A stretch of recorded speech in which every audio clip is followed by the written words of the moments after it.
जय माता दी, जय श्री राम।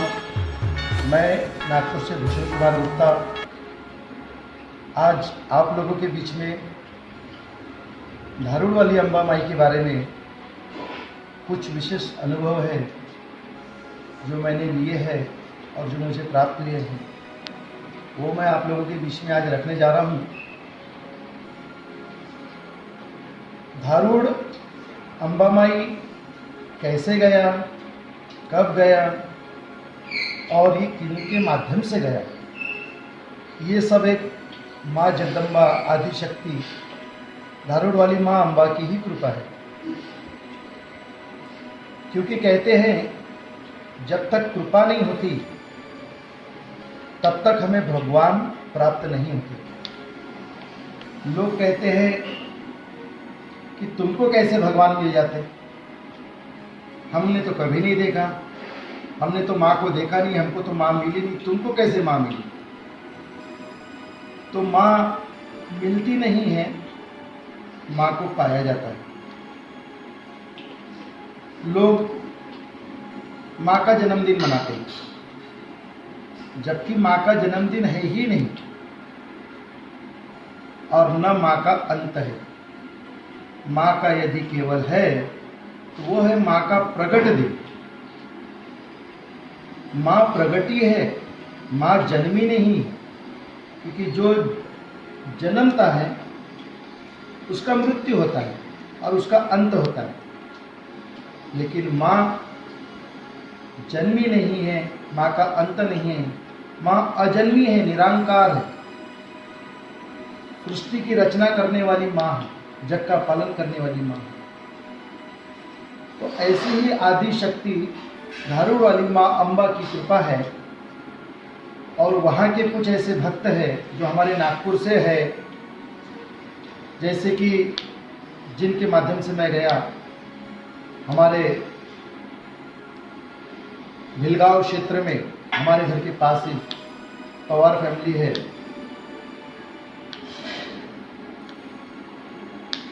वहाँ जो हमारे बड़े भैया है, उनके माध्यम से मैं अम्बा माई तक पहुँचा। अब अम्बा माई का पहला सफ़र ऐसा रहा कि जैसे ही हमारी यात्रा प्रारंभ हुई नागपुर से, तो पहले तो हम लोग पारट सिंगा गए।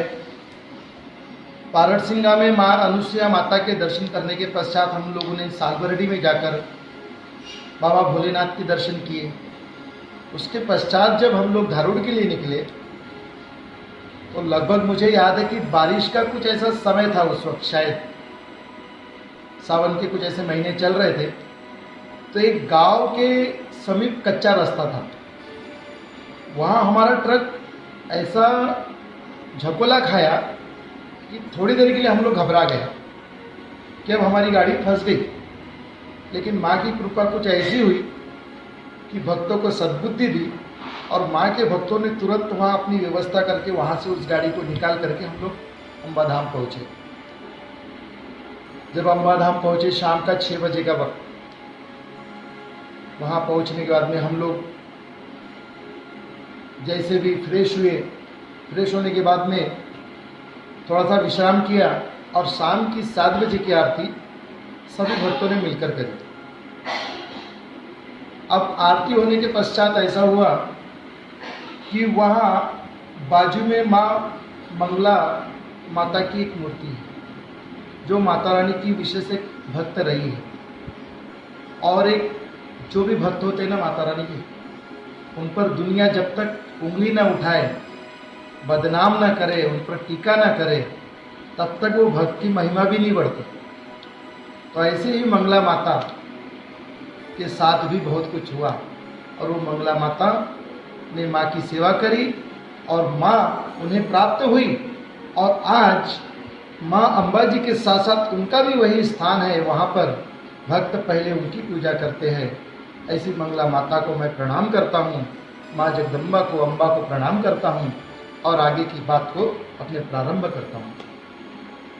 फिर आरती पश्चात सब होने के बाद हम लोग जब विश्राम करने लगे तो वहाँ पर एक हवन कुंड है। उस वेदी कुंड में अग्नि जल रही थी और मैंने उस अग्नि के जो लपटें थी उसकी फ़ोटो खींची, जो मैं आपको पेज पर मैंने डाले भी है, शायद देखे भी कुछ भक्तों ने। तो जब मैंने उस फोटो को खींचा और कुछ देर के बाद जब फोटो देखी तो वो अग्नि की ज्वाला में डायरेक्ट मुझे माँ दुर्गा का स्वरूप प्राप्त हुआ, माँ दुर्गा के दर्शन प्राप्त हुए। और जब मैं गया उस वक्त मेरे हाथों में यहाँ बैंडेज बंधा हुआ था, पूरा प्लास्टर चढ़ा हुआ था, पूरा प्लास्टर बैंडेज था और ऑपरेशन हो चुका था मेरे हाथ का। और माँ की आरती के पश्चात कुछ माँ के ऐसे भाव प्रकट हुए कि मैं वहाँ अपने आप से थोड़ा सा आपे से बाहर हुआ और माई जगदम्बा का संचारण हुआ।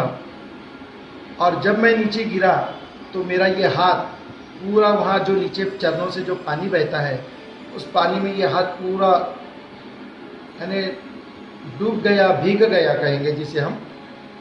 और ऑटोमेटिक इस हाथ की पूरी पट्टी और प्लास्टर वहाँ गीला होकर भीग कर छूट गया और केवल कपास भर बचा। जब मैं होश आया देखा तो मेरे साथ जो मेरे सभी भक्त प्रेमी जो गए थे वो भी घबरा गए, भैया ये आपके हाथ को कैसा क्या हो गया। मैं भी डर गया कि शायद अब मेरा हाथ सुधरने के बजाय और बिगड़ गया है, शायद मुझे लंबा खर्चा अब दवाखाने में लगेगा। तो बचा कुचा कपास भी मैंने निकाला और मेरी जख्मों को देख करके मैं खुद डरने लगा और माँ से कहा, माँ जो भी है बस तेरे दर पे है, जो यहीं छूटा वो यहीं छूट गया और जो यहाँ से पाया वो मैंने पाया। अब क्या पाना है और क्या खोना है ये माँ तू जानती है। तो माँ अम्बा का चमत्कार ऐसा हुआ कि जब वहाँ वो पट्टी और सब जब खुल गए और बाद में मैं जब घर आया तो सिर्फ एक बार दवाखाने जा कर के उसमें जो टाके लगे थे वो टाके मुझे खुलवाने पड़े। उसके बाद में मैं कभी दवाखाने माँ की कृपा से नहीं गया।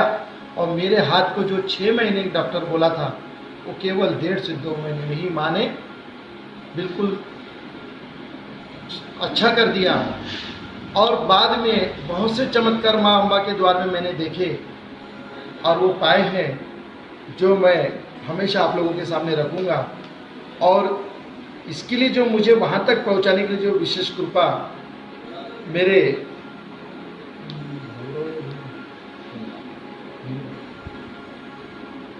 मेरे जो बड़े भैया हैं भीमराव जी पवार, मैं उन्हें आपके सामने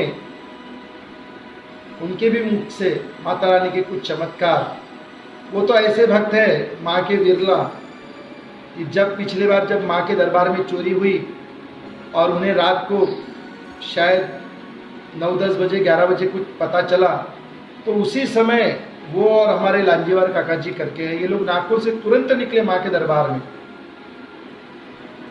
कि कैसे हो गया। उनके लिए वो माँ उनकी जननी है और वो माँ का दरबार उनके लिए परिवार है।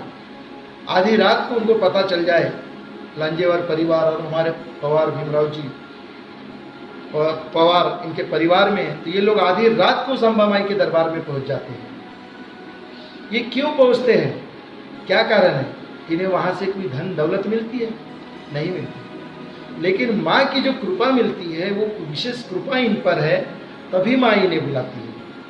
माँ उसी बेटे को गले से लगाती है, माँ उसी बेटे को गोद में बिठाती है जिसके प्रति माँ को प्रेम, आस्था, निष्ठा, विश्वास होता है। माँ उसी बेटे को अपने द्वार पे बुलाती है और उसी बेटे को अपने चरण कमलों की छाया में रखती है। ऐसे हमारे भीमराव जी पवार, इनसे भी मैं चर्चा करके माँ के कुछ चमत्कारों के बारे में जानकारी लेकर के आप लोगों के सामने रखूँगा। और पिछले 8 दिनों से मेरा माँ भगवती का गुणगान चल रहा है फेसबुक के माध्यम से लाइव घर से, तो उसका भी एक चमत्कार ऐसा हुआ कि हमारे धारूड़ वाली अम्बा माई के भक्त देवेंद्र जी मानकर, इनसे भी कैसा परिचय जुड़ गया कि जिन्होंने मुझे धारूड़ वाली अम्बा माई के फेसबुक के माध्यम से माँ का गुणगान करने का सौभाग्य प्राप्त करवाया, मैं उनका भी धन्यवाद करता हूँ। और एक ही बात कहूँगा कि माँ अम्बा का दरबार चमत्कारी दरबार है। धारूड़ वाली माँ अम्बा के अनगिनत चमत्कार है, लेकिन वो आपको तब मिलेंगे, तब प्राप्त होंगे जब आप माँ को पाओगे। लोग कहते हैं भगवान मिलते, हमें नहीं मिलते, तुम्हें कैसे मिलते? भगवान मिलते नहीं हैं, भगवान को पाना पड़ता है। मीरा जी को कृष्ण मिले नहीं हैं, मीरा ने कृष्ण को पाया है। हनुमान जी को राम मिले नहीं हैं, राम जी के आने के पहले हनुमान जी इस धरा पे आए हैं और उन्होंने राम नाम का जप करके राम जी को प्राप्त किया है। मीरा जी ने कृष्ण का जप किया है तो कृष्ण को पाया है। हमने माँ का जप किया है तो हमने माँ को पाया है। ऐसी मेरी माँ आदिशक्ति जगदम्बा को मैं प्रणाम करता हूँ, माँ अम्बा को प्रणाम करता हूँ। और इतना ही कह के अपने 2 शब्दों को समाप्त करता हूँ और यही कहूँगा कि माँ का जन्मदिन मनाए, माँ का प्रगट दिन मनाए। माँ प्रगट हुई है, माँ जन्मी नहीं है। जय माता दी, जयकारा शेरवाली दा बोल, धारूड़ वाली अम्बा माई की जय।